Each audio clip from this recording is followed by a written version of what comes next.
कमर, जोड़ों और मोहरों की तकलीफ में बहुत ज्यादा मुब्तला है।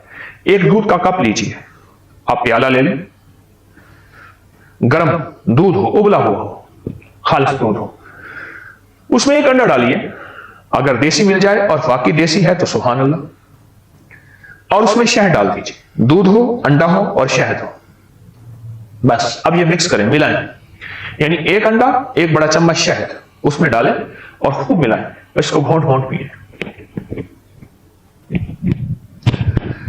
हमारे एक पुराने जानने वाले थे, तजर्बात के वो समझ लें कि प्रिंसिपल थे, तजर्बात के प्रिंसिपल थे, मैंने उनका नाम रखा हुआ था तजर्बात के प्रिंसिपल। बहुत तजर्बात थे, उनकी मुशाहिदे की नजर बहुत तेज थी और कमाल की बातें करते थे। मुझसे कहने लगे, हकीम साहब आपको पता है कि मर्द कब बूढ़ा होता है? मैंने कहा नहीं। कहा जब अंडा, दूध और शहद छोड़ता है, मर्द बूढ़ा हो जाता है, खत्म हो जाता है। मैं उसकी बात सुन के हैरान हुआ, बहुत पुरानी बात है। फिर मैंने लोगों को बताना शुरू कर दिया, और जिसने भी किया, जिंदगी की पुरानी रीत रिवायतें थी हमारे बड़ों की, हमने छोड़ी और हम कहां से कहां घूम गए और गुम हो गए। और वाकई इसी तरह यह टोटका जोड़ों का इलाज है, कमर का इलाज है, पट्ठों का इलाज है और मोहरों का इलाज है। ये छोटा सा टोटका तो है। मुझे याद है कि मेरी नानी अम्मा की बड़ी बहन के शौहर थे, उन्हें हम नाना कहते थे, वो बूढ़े थे, वो बुढ़ापे में अंडे पी लेते थे। एक अंडा पी लिया, दूसरा पी लिया, तीसरा पी लिया, चौथा पी लिया। हम हैरान होते थे कि नाना क्या कर रहे हैं, बिल्कुल कमजोर बूढ़े। और फिर मैंने उनकी जिंदगी में उस अंडे के बाद फिर देखा कि दूध का एक प्याला पी लेते थे गर्म, उसमें शहद मिला के। वो दिन और रात में कुरान खत्म करते थे और मेहनत करते थे। उनकी नजर भी ठीक थी, उनकी याददाश्त भी ठीक थी। वो उस वक्त मैं बच्चा था तो उस वक्त वो 90 से ऊपर के थे, उससे भी ज्यादा, वो 90 से ऊपर के थे।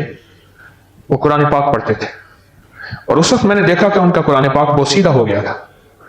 पता चला कि इनकी जिंदगी में कई कुरान पाक बोसीदा हो गए हैं, फट गए हैं, शहीद हो गए हैं। क्यों? इतना ज्यादा पढ़ते हैं। और उनकी गिजा यही थी, वो सर्दी हो या गर्मी।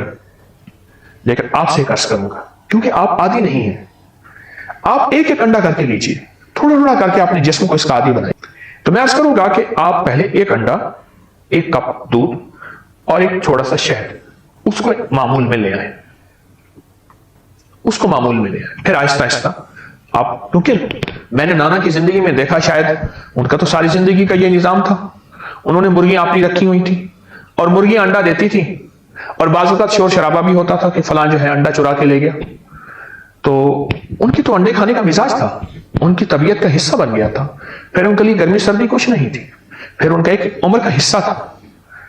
बहरहाल अंडा, दूध और शहद, अंडा, दूध और शहद, ये आपकी जिंदगी में हैरत अंगेज रिजल्ट रखते हैं, नताइज रखते हैं। किस मामले में? कमर के मामले में, मोहरों के मामले में, पट्ठों के मामले में, आसाब के मामले में। इसको जरूर अपने साथ शामिल कीजिए। एक हमारे मुखलिस हैं, वो कहने लगे मेरे दांत हिलना शुरू हो गए। अब उसका वाहिद हल यह है कि दांतों पे तार लगवाएं या सारे दांत निकलवा के एक मसनूई दांत लगवाएं। एक दांत हिला, दूसरा हिला, तीसरा हिला और हिलना शुरू हो गए दांत। परेशान कुन बात। बहुत इस इलाज वगैरह किया, उसके लिए दर्द की चीजों की गोलियां, कुछ ना हुआ। किसी ने मुझे टोटका बताया कि एक कच्चा अंडा लेके मुंह में डाल के पी जा, 40 दिन कर ले। कहा कि 40 दिन करके आज साल हो गया है, मेरे दांत फिर नहीं हिले और मैं ठीक ठाक हूं।